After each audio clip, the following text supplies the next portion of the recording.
So let's listen to what Jasmine has to say. Hi guys, how's everyone doing? You all look nice. Yeah.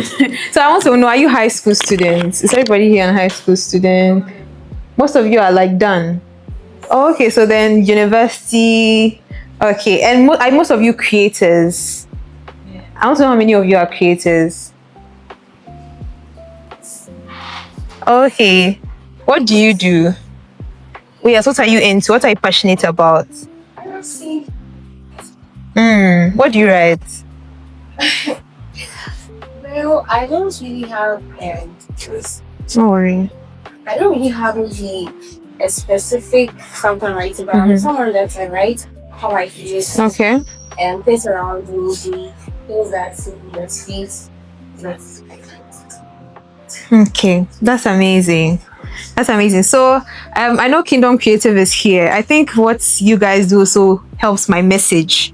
So let me first start. I'm also a Christian myself. Like he said, I'm an avid reader. Like I've been reading for so long, and I believe that we as young people are the people that can actually create change in the world. It is just unfortunate that we live in a society that does not really value that. And if you are somebody who is a creative, who is a content creator, who writes, who is doing certain things, there are a lot of like things you are going to experience. But before that, I'm going to talk about how in the space I've not been creating for quite some time. I just only started creating in January of this year. I've not been creating for quite some time. I realized that one of the things that a huge misconception that a lot of young people have, especially a lot of young Christians, is that certain spaces are not for them. Let me give an example. A lot of Christians avoid Twitter. A lot of Christians avoid Twitter because they assume that Twitter is very iffy, which I agree. The negative energy there is insane. But I'm saying that we need more Christians in spaces such as Twitter. We need louder Christians. We need more bold and more vocal Christians and young people. I am in certain spaces. I admire a lot of smart and intelligent people. And one of the things I've noticed is that they are very quiet. Intelligent people don't go on videos and comment on videos. Intelligent people tend to, when there's drama going on, they are not saying anything. Recently, we had an issue with the teacher and the students. I don't know if you saw that video. I would have loved to see a lot of intelligent, creative, very well-informed people speaking on this issue. I would have loved to see a lot of Christians have opinions on these things. I'm saying that as Christians and as young creative people, please enter the spaces that you think are negative. When we are talking about issues in Ghana, for example, political issues, they say that politics is this, politics is that, politicians are bad people. But I think the problem is that good people are not entering into politics. Smart, intelligent people are not entering into politics. Content creators who have seen the world are not speaking on politics. Christians who know what is right do not enter politics. I want an MP to be a pastor. I want an MP to be the head of a church. I want to see this person say, okay, I am entering politics because I know I'm not going to be corrupt. I know that the Holy Spirit is here for me to not be corruptible, so I'm entering into politics. I need people to enter into these spaces. So before I even get to the main message, I want to tell you that if you are creative, if you have value, if you have impact, please go dirty yourself. Go and dirty yourself small. Go in comment sections, comment and talk about things. Don't leave it for people to say things and we think that negativity is loud. That's one of the problems I've had with Ghanaian youth a lot. The smart people are not speaking. The smart people are not talking. The smart people are not going back to back with negative people. Do that. Let people see that you are loud. Today I just came from class. We learned something on conformity. We learned something on the bystander effect. And the bystander effect says that when there's an issue happening right now, everybody feels like the responsibility is someone else's. There's something called diffusion of responsibility. But if one person stands up, there is this psychological principle where more people are likely to join. The reason why a lot of people are not speaking in negative spaces is because they feel like they will be alone. They have a voice. Sometimes I have to argue and I'm alone on an issue. I have an opinion and I'm the only one fighting that issue.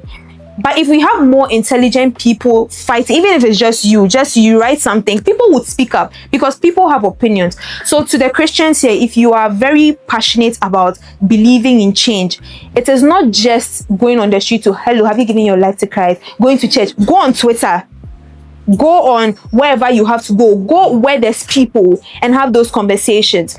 Now, I'm told to speak on self-discovery. Where do I even start? So I'm told to speak on self-discovery. I'm told to speak on how you find yourself within a creative space. But I think what I would like to speak on really is what your identity should be anchored in. Finding yourself, you will get it. Like, no one has come and tell you how you find it. Will come. One thing about God is if he wants you to do something, he will force you. Like Jonah, he will make sure the fish will swallow you and go and drop you there. He will force it. So self-discovery, that one, don't worry, you will find it. But when you are doing something amazing, like you guys are doing, there's so many things that will be said about you. There will be so many things that will be said about you. Even some of the people that you respect the most will say the crazy things about you. I want you to figure out what you are anchoring your identity in. I was telling somebody, I made a video recently about why I'm never offended. One of the things I think I'm admired at KSS for is that I don't really care. If if I believe something, everybody in the room says I don't, and they don't agree with me, I don't care. It's anchored in something. I was saying that the reason I am not offended by people's opinions or people's insults about me is that I don't believe that, I don't believe that they are my mates. Like, I don't believe that they are my mates to even comment on something I'm saying. That's because I feel like I'm very well read. I have put in the work to read, to learn. You must be so delusionally, you must believe in yourself so delusionally. Like, you're so delusional about yourself that it's crazy. Almost like a miracle. Like, believe in yourself so deeply. When you do that, you realize that you have something of value that nobody else has. I read so much that every opinion I make is anchored in so much research, so much facts. If you don't agree, you have to give me as much resources as to why you don't agree. If not, you're not my mate. That's one.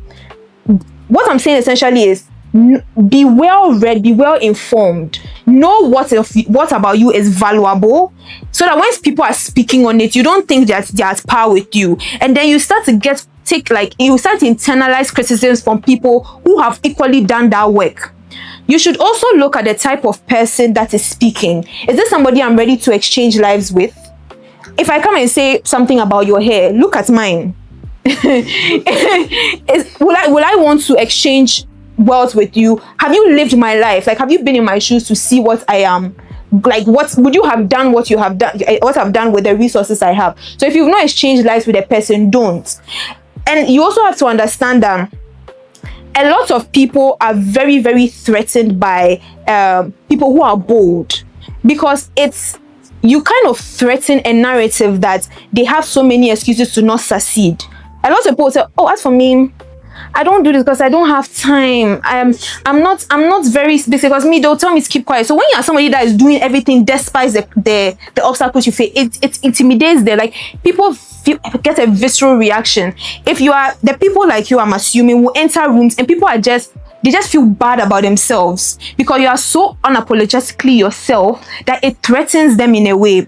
So you should also know that you're not supposed to internalize criticisms by people who feel very threatened and intimidated, because they want to create excuses for you. They will try and project things onto you they want to project things onto you just because it makes them feel less about themselves. Like, it's very, very real that you will enter spaces.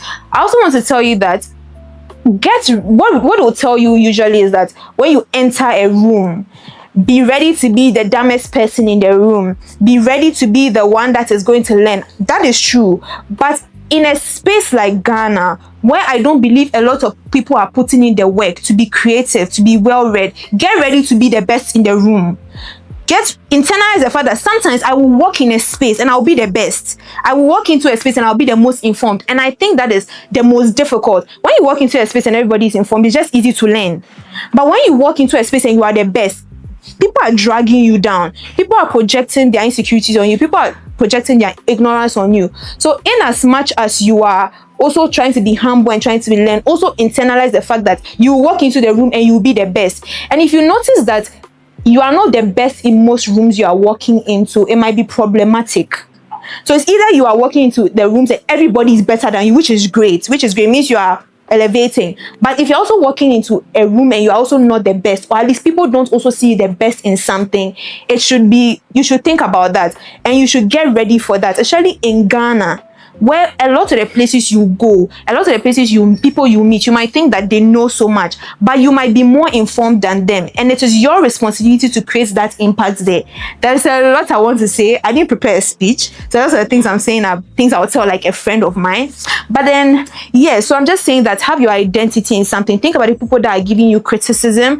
Think about being the best in a room, and think about how you're going to navigate those spaces. In the content creation space, you are doing amazing. You are doing very amazing. 3 years is really like crazy. You will walk into a space and but because you are young, oh my God, high school Edible, what do you guys know? You are the best in that room, most likely. And you have to know how you are navigating it. You have to know that me being young means nothing. And a lot of the things that people are saying is because they are intimidated by what I have to offer. So do that and no peace. Thank you guys. I tried. Extempore. I tried. Yeah. Questions? What if that criticism is coming from somebody you look at, like your mentor, somebody you aspire to? How do you internalize or handle such criticism? Okay, so criticism is very good. It means you are doing something right. So if it's your mentor, you should look at the type of person they are. But then I'm also very, very wary about internalizing every form of criticism. I remember I was having a conversation about how our parents would advise us on a lot of things. And if our parents are always right, and I didn't agree. Because I think that your parents haven't lived every life. And I'm assuming your mentor hasn't also lived every life. Your mentor has not lived some experiences that they will never live, and you will know more. So you should also look at whether you think that this kind of criticism is something that your mentor can speak about in a very factual way. Like if it is content, I'll take any kind of criticism Sheldon has because he's lived the space. But if it's on something like research or something that it might be a bit iffy. So it really depends on what you are doing, the kind of person the kind of criticism you are receiving and all that. But I think it's a giving that you should know like what to take and what not to take. But I don't also think you should be taking criticism from just anybody. I think you should be very wary about it. And a lot of the mistakes people make is that they take criticism from people they look up to too tightly. I think they do it too tightly. I think it comes from a place of you don't believe in what you have. It's like there's this saying that if you want to change the world, you don't ask for permission.